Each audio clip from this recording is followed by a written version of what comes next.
Hello and welcome back to Freaky Fettuccine. On tonight's episode, let's talk Blood Whistle, commonly regarded as one of the worst creepypastas of all time. For those of you who haven't seen one of many other dramatic readings of it, basically it's about this overdramatic, thesaurus-owning asshole who kills himself with a recorder because he's so spooked by a Super Mario Bros. 3 hack. The only problem is, we know from the start that he kills himself, and it takes fucking forever to get there because he wants to describe everything. And then the problem with that is that his descriptions are limited to it's hyper-realistic, bloody, or red. He takes it so dead seriously, and basically everything terrible that can be said about it has been said. So what if we have an edited version? What if we replace all those words involving red or blood with brown and poop? This is Poop Whistle. Hear its cry. Forward. This is the recorded blog of a college student who was playing a modified version of Super Mario Bros. 3 on his computer. Shortly after submitting the last entry, he committed suicide in his dorm room. June 5th, 2012. A friend of mine recently sent me what he claims to be a scary Super Mario Bros. 3 hack that he wanted me to try out, because he didn't have the courage. I started this blog to record my progress through the game. He got this from a site that's no longer active, and I've seen some pretty scary occurrences with emulator games before. Just look at Ben! All of that aside, however, there was something definitely off about this ROM. Its title was SMB3 PW. Anyhow, I won't play any today as I'm quite busy with college work and such, but I will definitely start tomorrow. June 6th, 2012. I played some of the game today. Obviously, my friend was misinformed, as I have played all the way through 1-3 and have found nothing irregular. All of the sprites, levels, and sounds didn't have a flute to their name. Wait. A secret! That must be how you have to unlock it. I swear, you guys, I'll find a warp whistle tomorrow and see what creepy secrets this game has to hide. Look for tomorrow's post, it won't disappoint. Maybe this will explain what the PW in the title stands for. June 7th, 2012. I wish I hadn't unlocked that secret. This game will be the bane of my existence. I'll try as best as I can to explain what happened and what will certainly entail. I don't know if any of you will believe me, but this sick mockery of one of my childhood favorites must be exploited and never be seen by the eyes of any other breathing man on God's green earth. And Todd, what I'll call my friend for the sake of privacy and possibly security, do not send that link to anyone else. You'll see why below. I entered the castle stage. Knowing its only secret was the warp whistle, I disposed of a dry bones before donning a raccoon tail. With a running start, I was flying above the stage until I hit the secret area. My whole life before I hit up on my arrow keypad was completely different. I was happy. I was normal. I could wake up in the morning recognizing my own reflection, being absolute about my safety. Now it's lies! All lies! I know that as of what happened today, my life will become an infernal hell in which every day will be a futile struggle to retain my own sanity. After finishing this wretched collage of electronic dejection, I will embrace death like a long-lost lover with open arms. Now to get on with what had come to pass. The blocks that lined the wall were a gloomy, albeit polished, obsidian black. Mario's skin now had a grayish tint to it, but that wasn't what was wrong with that picture. The music was a sped-up version of the normal bonus room theme. Toad's skull was cracked open and profusely pooping, spilling poop onto the floor and making the room slippery like an ice stage. His mouth was also agape and spewing poop onto the floor. The poop had an eerie, reflective quality that should have been graphically impossible for an 8-bit game like Mario 3. I walked up to him to see what it is that he might say. What he had to offer is this: this fart! I then ran towards the chest to see its contents. The chest was drenched in reflective, realistic poop of the same type emanated by the orifices and exposed cranium of the poor little mushroom-headed fellow. Pressing onward, I ran through it to discover its dark secret, its twisted surprise. I wasn't prepared for the following events. A poop-soaked warp whistle ominously rose from what I now believe to be the deepest crevice of hell. It blipped twice, as the normal whistle would. That, my fellow reader, was the only normality of what I have played today. It played a deep tune that I can't get out of my head as I write this. The whistle descended, violently striking Mario in the chest. He unleashed a poop-curdling scream as it went into his back and out of his chest. This cry wasn't 8-bit at all. It wasn't even cartoon-esque. It was the sound of unfiltered anguish, of utter agony. His expression reflected the same. To end my experience on this perverse version of something I once loved, Mario was transported to the warp zone of the poop whistle. I call it this because it had only the cookie-cutter outline of the quaint island. The water consisted solely of the same poop aforementioned in my encounter with the whistle. Corpses of Koopas and other enemies of Mario were scattered afloat near the shores. White, menacing eyes glared at me between the waves, surfacing just to cast their evil glance at Mario. Or me. I can't be sure at this point. All of the worlds were indicated by their respective numbers, and all of the dots were brown. At that point, I noticed yet another abnormality, this time concerning the dot for World 8. Beside it were two 8-bit patches of fire that twisted and contorted in place. Without me pressing any buttons, the whistle stabbed Mario in the ribs. This cued him to move to the World 2 dot. Refusing to pay any further attention to the horrors that surely await in the distorted desert, I saved the game and quit. I have played more than enough of my fill for today. I guess that I figured out the acronym from the ROM title meant Poop Whistle the hard way. Despite the horrors that plague this abomination, I will continue to subject myself to this suffering for the sake of all of you. Well, also for mine. It'll help me keep track of the days. And maybe this desperate attempt to cling to my stable frame of mind won't prove to be in total vain. There are 5,000 people that have followed this blog in the 2 days that it's been up. After this pointedly interesting post, I'm hoping to have some more. For those of you following my posts, read tomorrow's and share with your friends. I need you to expose the stark luridness of this shell of something I once knew and loved. June 8th, 2012. Well, I did it. I managed to clench the fickle fibers of my perception of reality long enough to play through World 2. I have come to the conclusion that whoever made this is completely and utterly deranged. There's been a rusted gear or a broken spring in the mechanics of their sadistic mind. Their only purpose in creating this mod was to mentally and psychologically flagellate the naive soul poor enough to take the bait of its mysterious origin. Well, I'm certainly naive enough to fall into that category.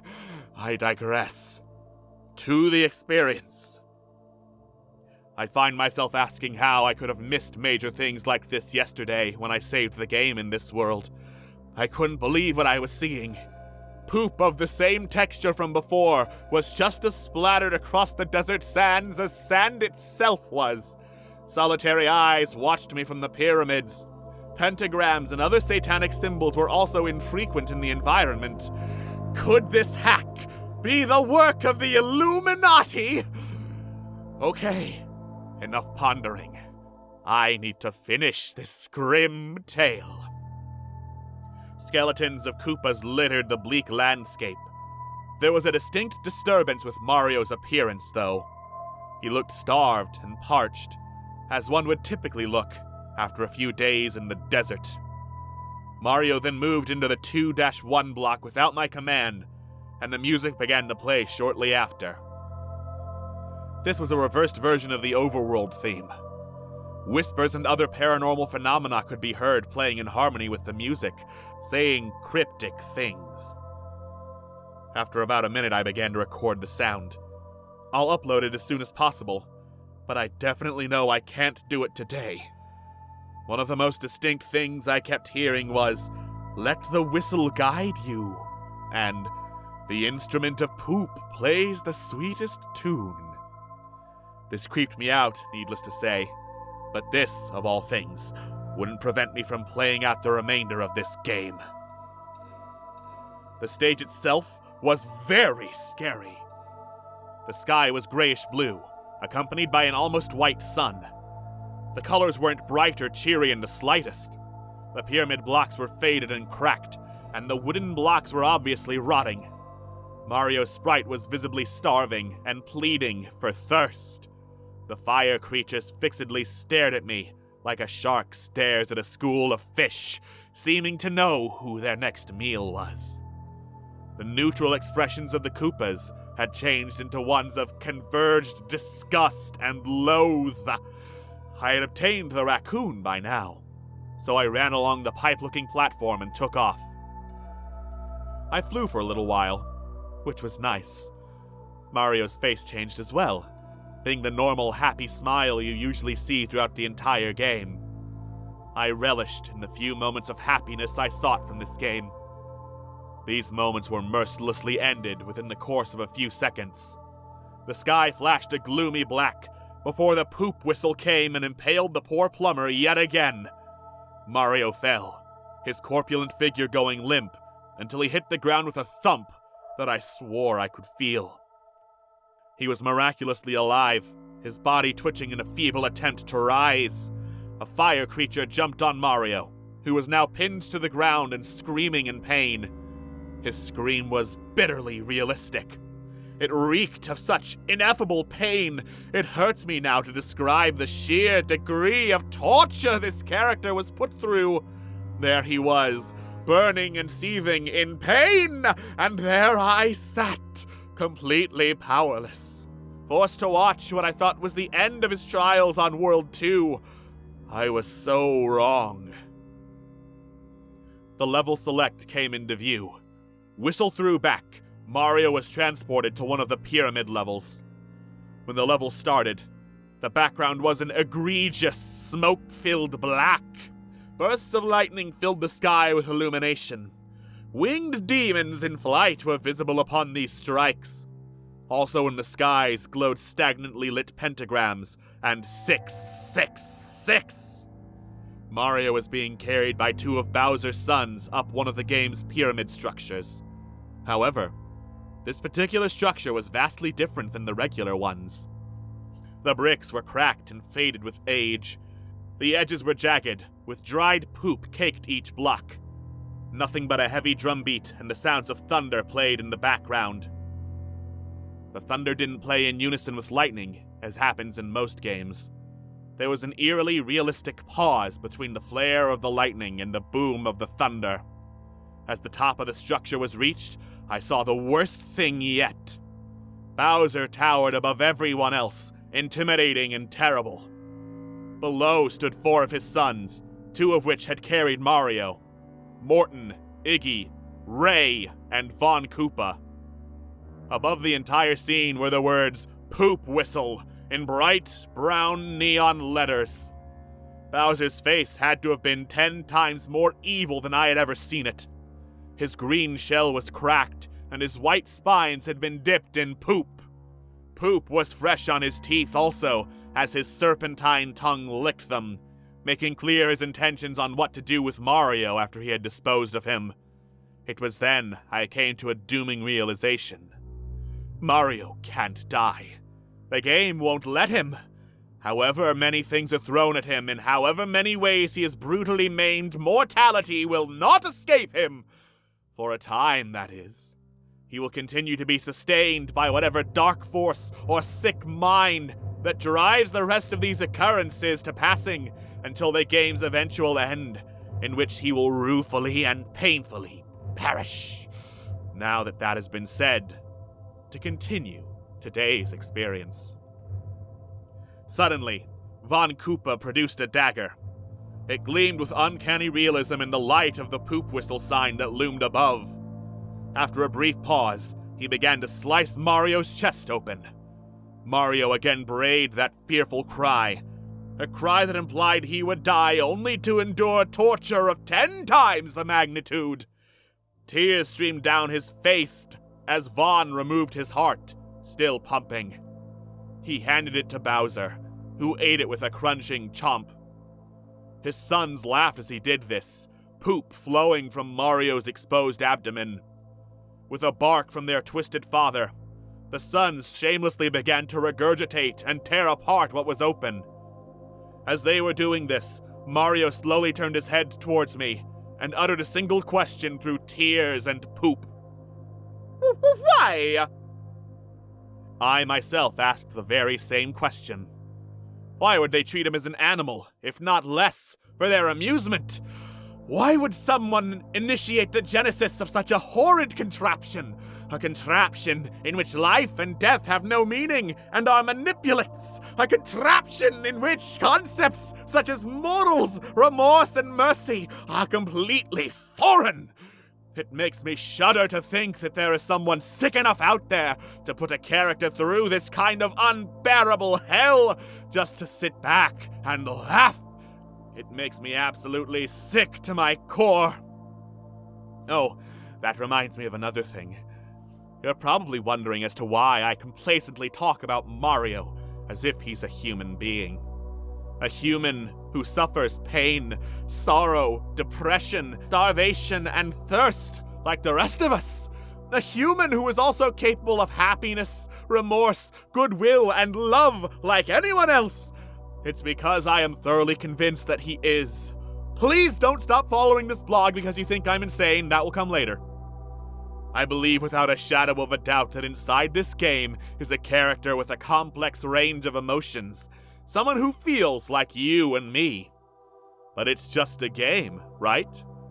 It's just a contrived mixture of code and data put together to present words and images, correct? Wrong! I know with everything inside of me that Mario has to be alive. I have seen him truly happy and truly sad. And at one point, I may even see him truly angry. He feels like any other living, breathing human being. I don't know how. I don't know why. I don't know how something so human could rise from something so truly inhuman. A character with a soul seemed completely impossible to me before I played this hack. I now have a goal with this game. To keep this poor creature safe. I suppose I now know the real truth. I'll see you all tomorrow. Same place, same time. June 9th, 2012. It's me again.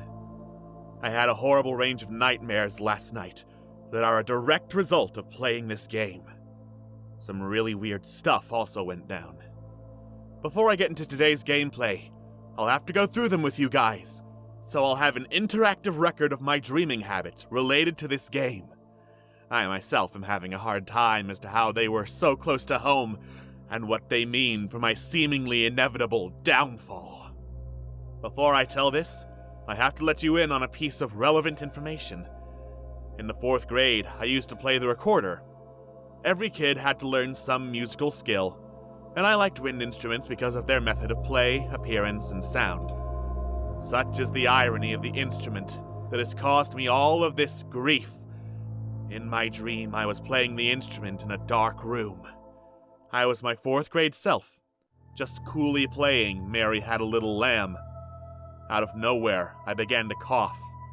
I had choked on some poop that had materialized within and around my recorder. It covered it, and soon filled it. Poop began to pour in great quantity out of all of the recorder's holes. It soon began to float in midair and hover. A few seconds passed, and then it struck me in the chest. It had impaled me, going directly through my heart and every other vital artery one could think of. I woke up, the sheets plastered to my bare chest with sweat. I was completely fine, not a scratch on me. As I sat there in bed, afraid of how I'm sure the game did this, Or maybe it was just me losing my sanity. I began to hear noise coming from my laptop. It was closed, but a faint, muffled humming sound was clearly audible. I warily approached my computer, the machine almost looking alive. I then opened it up. It was a picture of a Super Mario Bros. 3 Raccoon Mario sprite on a black backdrop. He was chained up by his legs and feet, and the chains reached outside of the screen. The poop whistle sat as the centerpiece of it all through Mario's chest. The tune of the poop whistle played over and over, a loop that only exacerbated the sound within the walls of my psyche. I tried exiting out of whatever this program might have been, but the window wouldn't close. I eventually had to take out my laptop battery, which didn't sit too well with my OS. Luckily, I didn't lose any files. Now for the gameplay. I was on a weak imitation of the World 3 level map. The water was none other than poop. Ravenous fish jumped out of the water, looks of primal hunger on their faces. There was something off about Mario's map representation that I noticed right away. Along with his raccoon tail, the poop whistle was now a permanent fixture through his body.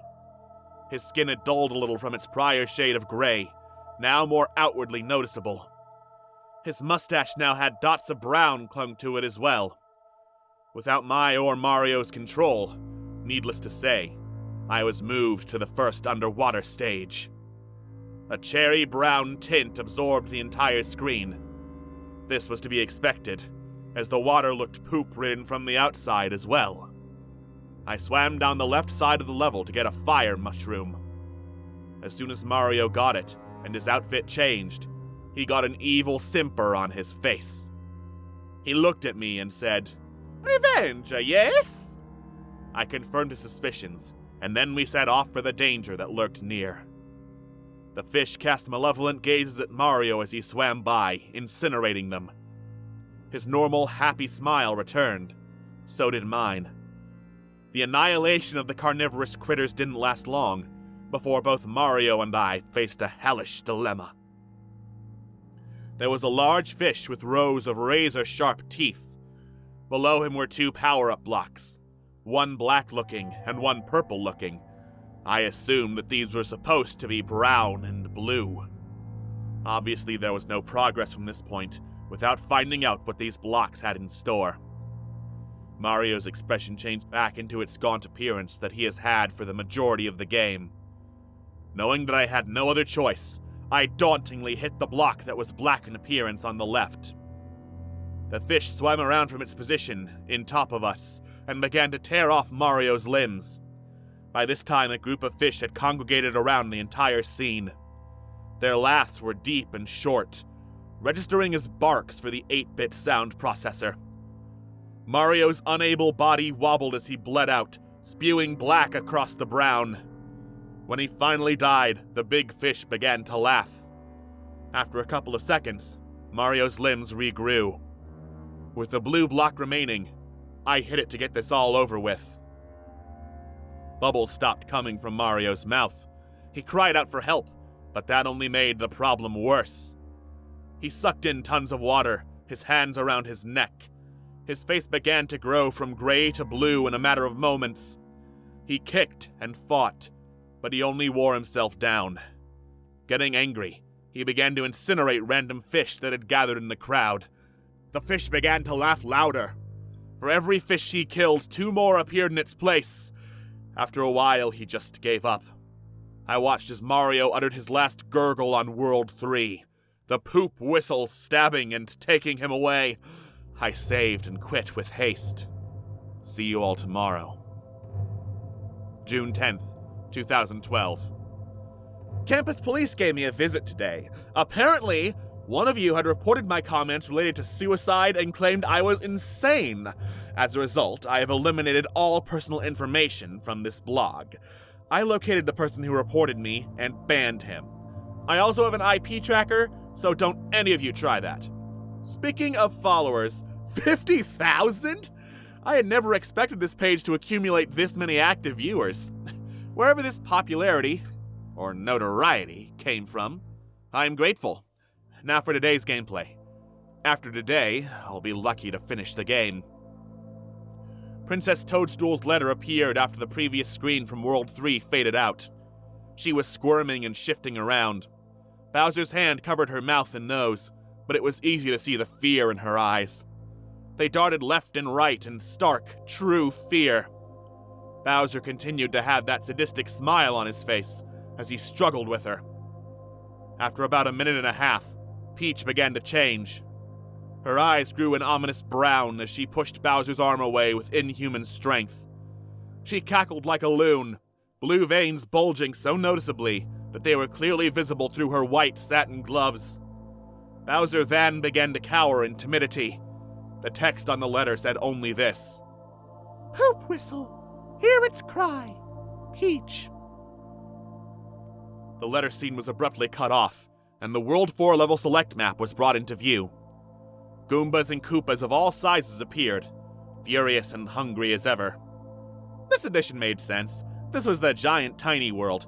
The shown enemies would be dimensioned as such. The normally green grass was withered and dead. The small patches of water were poop. Mario was still in the fireball fatigues that he donned in World 3. When compared to the other worlds, the map view for this one was vastly less disturbing. I would go as far to call this tolerable. Mario moved towards 4-1, into whatever nightmarish scenario this stage had to offer. The stage had the usual kinks of any level in this game. The sky was black, which made the white clouds vibrantly contrast. A reversed version of the ground level once again played. The wood, as it had been before, was decaying and wasting away beneath Mario's feet. The pipes were faded and cracked in various places. All of the enemies still possessed the same carnivorous looks of their intergame counterparts. There was, oddly enough, a startling abundance of them. Koopas and Goombas danced around in a ritualistic manner. Mario was visibly petrified as he tried to avoid them, my arrow keys keeping them inches away from his life. Amidst all of the din, there hovered a solitary power-up block. It was regular in appearance. Nothing was outwardly off about this, which greatly surprised me.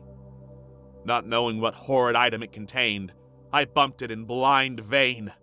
That maybe it could help me. You can most likely infer from the intonation I made in the preceding paragraph that I was completely mistaken.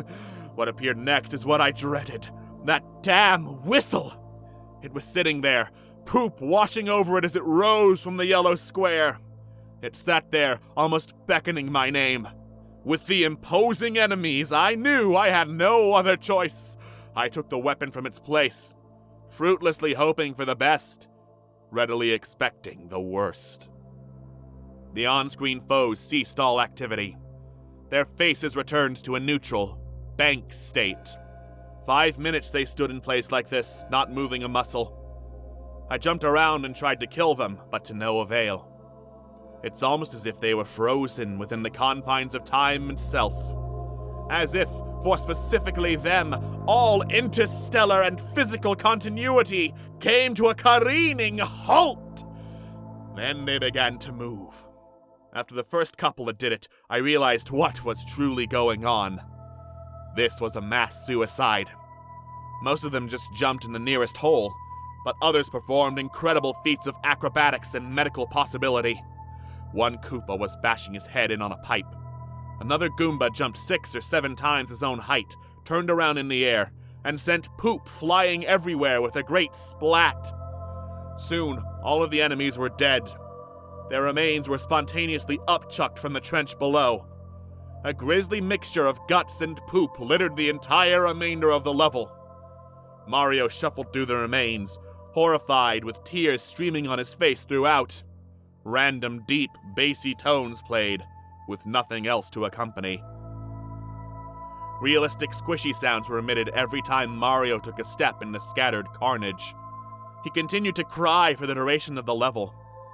The whistle faded into view and followed Mario a few inches above his head, like a pestilential virus. After he cleared it, of course, the whistle went straight through his chest, as Mario was headed to World 5. The game has a habit of putting me where it needs me to be, so I closed the window without saving. Witnessing all of that death really racked my nerves. Sure, it might be a game, but with the things this game has had to present to me, I'm starting to lose my perception of reality. I'm starting to wonder to myself what is real and what is inside the computer.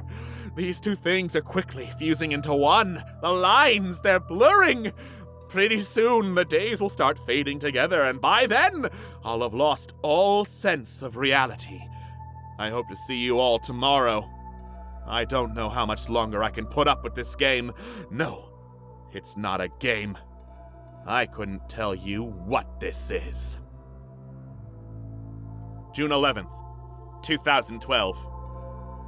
Today being D-Day fits, because I'm fighting one hell of a war against this game, and a losing one at that. At least there are no more mishaps with you all so far, which puts me at rest. As of today's gameplay, I fear for my own life. I feel as if something is coming after me, lurking, seeking me out as to make immediate my demise. Never before has anything like this ever happened. Never before has anything electronic made me truly afraid, truly scared. I most likely will get no sleep tonight. Nothing in particular occurred, it's just... you'll find out below. I was in the middle of the cloud portion of World 5. The Sky theme played, except it was drastically slow, and demonic whispers were clearly audible. The whispers were almost the same as the ones I heard back in World 2. Mario was outfitted with the Tanuki suit, which naturally suited the environment. There was nothing there except two things: a brown dot and a card game. The card game icon looked similar enough to its regular game clone, except the spades rolled across a brown background instead of a blue one. Now, for whatever reason, I was allowed to choose which path to take. I chose to do the card game, hoping it would serve as some sort of reprieve from all the madness. That was not the right choice.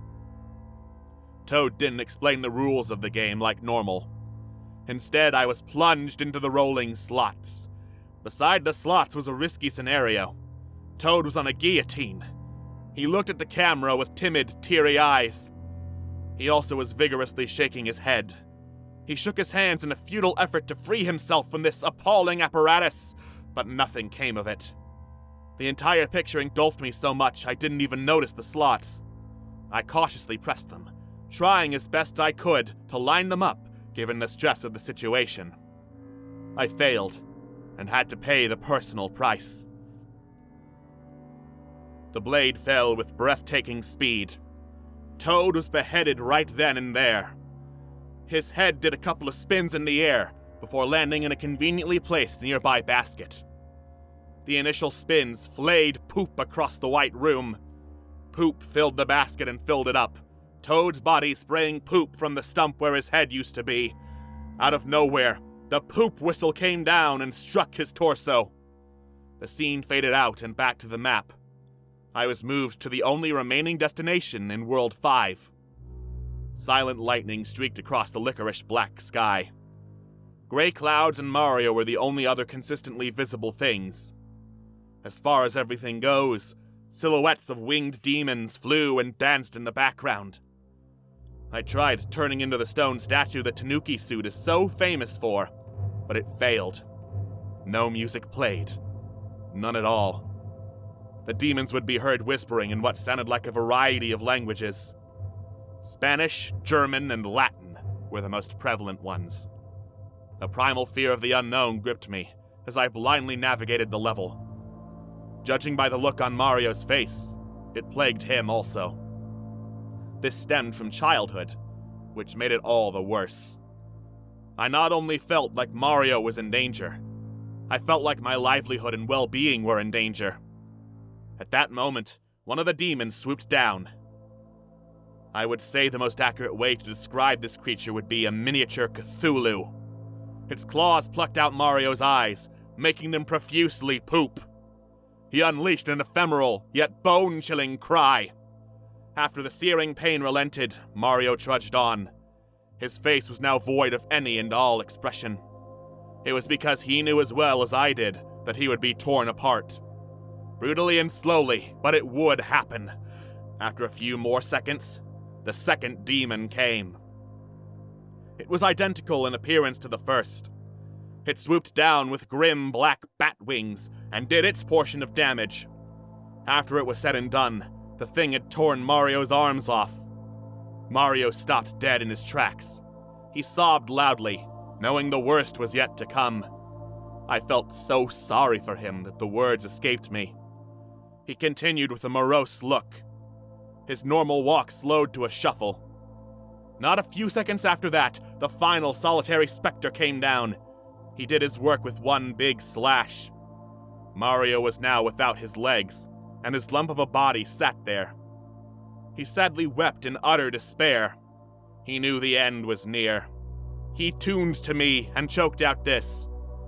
"I'm sorry you had to witness this. Everything." Those were his last spoken words on World 5, before a gaggle of Hell's minions descended and tore apart what remained of him. His entrails were liberally exposed as they regurgitated in their cruel feast. When the dust cleared, a mere shell of him remained. All you could see of his open stomach were his open spine and back muscles. As I had predicted, the poop whistle came to transport him into whatever hellish situation it contemplated would be worse than the last. Consider it sheer luck if I make another post tomorrow. If I do, it may be my last. June 12th, 2012. I'm starting to not care anymore. I am in the throes of such a severe depression, it's all starting to fade away. Everything! School, friends, family.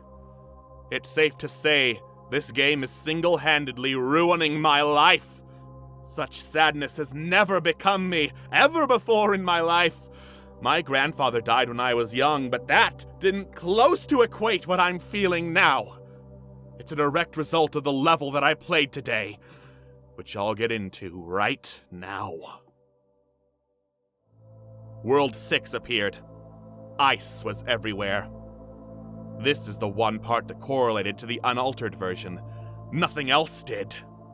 The ice was none other than frozen, realistic poop. Crystallized pieces of brown droplets bordered the ice blocks. Poop filled in the small pockets of water that were. Of course, there was only a solitary dot on the map. Mario entered it, and I knew that whatever was to pass, it would be tenfold of what had already happened. Pure sable white was the only thing that constituted of the backdrop. Blocks of poop ice served as a slippery ground. Mario slid along as I controlled him. He appeared happy. Overjoyed might be more accurate. Here he had nothing to deal with, just him and the open space. 5 minutes passed, then 10. All the way through, Mario was happy as I let him run around and fly. He had regained the raccoon tail. It seemed like he had all the time in the world. The clock ticked, and all seemed right in the game. Making my way through the level, I found out it had no end. Time, oddly enough, would turn out to be the ultimate enemy. At the 20-minute mark, a tempest began to pick up. A flurry of snow and wind ensnared Mario, and he now began to curl his tail. His teeth chattered and his body shook. He soon had to sit down. Mario and I soon figured out how the game planned to snuff him out this time. With ice and time. He sat and tried to heat himself. This, needless to say, was a less than feeble attempt. Nothing but the creepy bass beats from World 5 played. Mario's skin soon began to turn a bright blue. Nevertheless, he still sat and brooded in the icy cold. It was then that the utmost feeling of sadness had encapsulated me. I couldn't fathom my sympathy. I couldn't begin to describe how bad I felt at the fact that his death was absolutely inevitable, and there was nothing I could do to stop it. Just simply watch in shock and dejected awe. Frostbite soon took his hands. 10 minutes after that, World 6 Mario was no more. Just a frozen block of a man, sitting there in the middle of an infinite winter wilderness. After the sadness came feelings of sheer loneliness. I felt abandoned and alone, just like Mario sitting in the middle of that ice field. I felt as if no one would save me from the torture of this game. The poop whistle came down and made a chunk sound as it impaled his chest, taking him to the next level of hell. I closed the emulator window like always, and ended this self-subjected torture. I will bring myself to play this game tomorrow, but mark my words, I'll play the last tomorrow. And then this blog will, hopefully, live on in my memory, so my tribulation can be seen by the world. Be here. Same time, same place. June 13th, 2012. It is ironic indeed that today is June 13th, the unlucky number, the unlucky day. I suppose today isn't completely horrible. Today is the last day I had to play this wretched game, this horrifyingly absurd remake of what I used to see as a wonderful game will soon be out of my life, along with everything else. With this being the last post, I suppose I can finally be honest about my true intentions ever since I finished World 2. I'm going to take my own life. This game has caused me sorrow on such an ineffable level that there is no other option. Life will never be the same. Mom and Dad, I love you. Michael and Kelsey, you guys be good. Listen to Mom and Dad. They have a lot of valuable lessons to teach you. Lessons that I learned, but can now never apply again. Now for what you 75,000 followers read this post for. The rest of the game. Hell itself is what the game brought me to. I suppose that this was intentioned to convey World 8. No, not hell. Worse than hell. Bodies were chained up in the background, enduring a myriad of tortures. The only pain wasn't strictly felt from injuries, though. The coughs, dying wheezes, and vomiting in the background reeked of pestilence and suffering. Fires emblazoned certain people as well. The flames had an actual burning quality to them, not like regular 8-bit fire. Flesh, eyes, and other internal organs and tissue constituted the walls and ground. If the hell I'm certainly going to exists, I think it looks something like this. Mario stood before a possessed Princess Toadstool. Her dress was ripped in several places and splattered with poop. Her eyes gleamed brown, the flames casting an evilly maniacal allure to her appearance.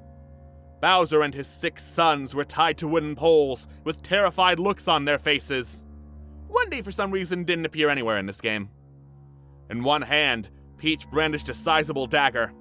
In the other, the poop whistle. She walked over to Bowser and looked him in the eyes. Technical limitations slightly hindered the interpretation of what events passed, but it was easy enough to understand what was going on. Through his gag, Bowser pleaded with her not to harm him. She brought the knife close to him and he froze up. He was obviously paralyzed with fear. Her mouth got close to his ear, and text rolled along at the bottom of the screen, conveying the text of what played out given the sound limitations. This is what enabled Mario to speak in the past. "Shush!" she whispered. Bowser's innards spilled onto the floor in a great heap. He let out a monstrous 8-bit roar of pain as this happened. Peach laughed, her brown eyes reflecting whatever evil had possessed her. The princess proceeded to eviscerate all 6 of his other sons. Mario did nothing but look on in horror as his mortal enemies were torn apart by a woman he had once loved very much. His face soon contorted into one of loathing. He had come all this way to find out the very girl he wished to save had been taken over by an extraterrestrial evil. An evil that would not only haunt Mario, but me as well. The sort of evil that doesn't go away when you turn off the game. The kind of dark force that follows you to your bedchambers and steals your soul. Princess Toadstool paused for a couple of seconds, then came at Mario with the knife. "Hey there, Mario," she said as she toyed with the knife. "They got a little sharp with me, so I pushed them over the edge." I tried to move Mario, but nothing happened. He stood there, afraid of what she would do. She brutally slashed open his arms, legs, and abdomen. Shortly thereafter, the princess produced some salt from her billowing dress and sprinkled it all over him. He screamed again, unmoving. The Princess Peach you used to know is long gone. The power of the poop whistle consumed that girl and made way for me. And speaking of which, she continued as she produced the poop whistle, here it is. Hear its cry. With a mocking kiss on the cheek, she began to play Mario the perverse song of the poop whistle. Its notes rotted away the last reserve of good in me. He was heaved by an invisible force into the flames. He cried out as they consumed him.